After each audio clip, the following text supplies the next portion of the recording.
Hello, bachcho. Let's read this question. So this question says, what are the gravitational units of forces? Gravitational units of forces बताना, ठीक है? तो चलो बच्चों इस क्वेश्चन का की कॉन्सेप्ट आपका लिख सकते हैं. The key concept of this question is gravitational unit.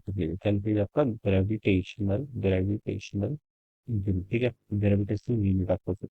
देखिए ग्रेविटेशनल यूनिट ऑफ फोर्सेस आपकी दो सिस्टम का आप लिख सकते हैं. एक तो आपका सीजीएस सिस्टम हो गया और दूसरा कौन सा सिस्टम होता है आपका एसआई सिस्टम, ठीक है? अब सबसे पहले देखिए अगर हम सीजीएस सिस्टम की बात करें तो सीजीएस सिस्टम में देखें ग्रेविटेशनल यूनिट ऑफ फोर्स को किससे रिप्रेजेंट करके जीएफ से रिप्रेजेंट करके, या फिर हम इसको क्या बोलते हैं आपका ग्राम फोर्सेस बोलते हैं. क्या बोलते हैं आपका ग्राम फोर्सेस. देखिए फोर्स को हम कैसे रिप्रेजेंट करते हैं, फोर्स होता है आपका मास टाइम्स जी के इक्वल, ठीक है?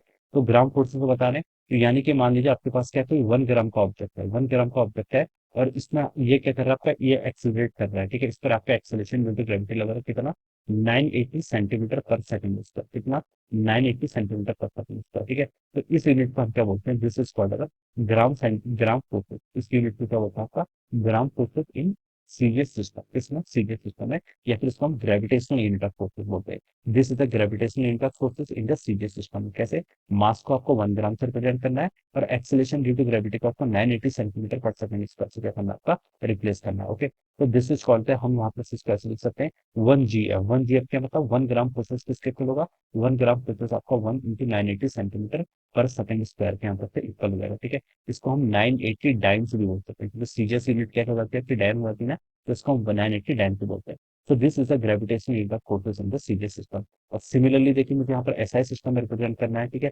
तो एसआई सिस्टम में देखिए मैं इसको ग्राम, यहाँ पर क्या था ग्राम फोर्सेस का, ऐसा सिस्टम में इसको किलोग्राम फोर्स लिखूंगा. क्या लिख लूंगा आपका किलोग्राम फोर्सेस, केजीएफ बोलते हैं इसे, ठीक है? Gravitational unit of forces in the SI system किसके इक्वल होती है, किलोग्राम फोर्सेस के इक्वल होती है. या फिर बोल सकता है it is the force which is acting on, किस पे एक्ट कर रहा है आपका, यहाँ पर आपका देखो 1 ग्राम का, यहाँ पर हम लिखेंगे देखिए force equal to M into G के इक्वल होता है. यहाँ पर हम ग्राम को 1 kg से रिप्लेस कर देंगे, ठीक है? The force which is acting on 1 kg on object and it is producing an acceleration of 9.8 metre पर सेकंड स्क्वायर, ठीक है? तो ये क्या कहलाएगा, this is called the KGF unit of force. क्या कहलाएगा आपका केजीएफ यूनिट ऑफ फोर्स, या फिर gravitational unit of force in the SI system, ठीक है? या फिर आप इसका लिख सकते हैं this is equal to 9.8 KG metre पर सेकंड स्क्वायर, या फिर न्यूटन लिख सकते हैं.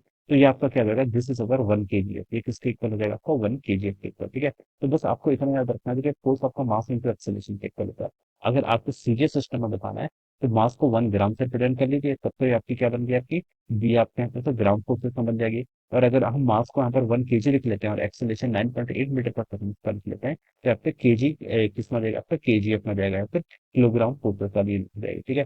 तो ये आपकी क्या जाती है, this is the gravitational unit of forces, ठीक है? ग्रेविटेशनल यूनिट ऑफ फोर्सेस को हम सीजीएस सिस्टम में भी लिख सकते हैं और एसआई सिस्टम में भी लिख सकते हैं. सीजीएस सिस्टम में किसके इक्वल होगी आपकी 1 GF आपका 980 डाइम्स के इक्वल होगा, और एसआई सिस्टम में 1 kgf आपका 9.8 न्यूटन के इक्वल होगा. And this will be the answer of this question. Okay, so I hope you have understood this concept. All the best and thank you.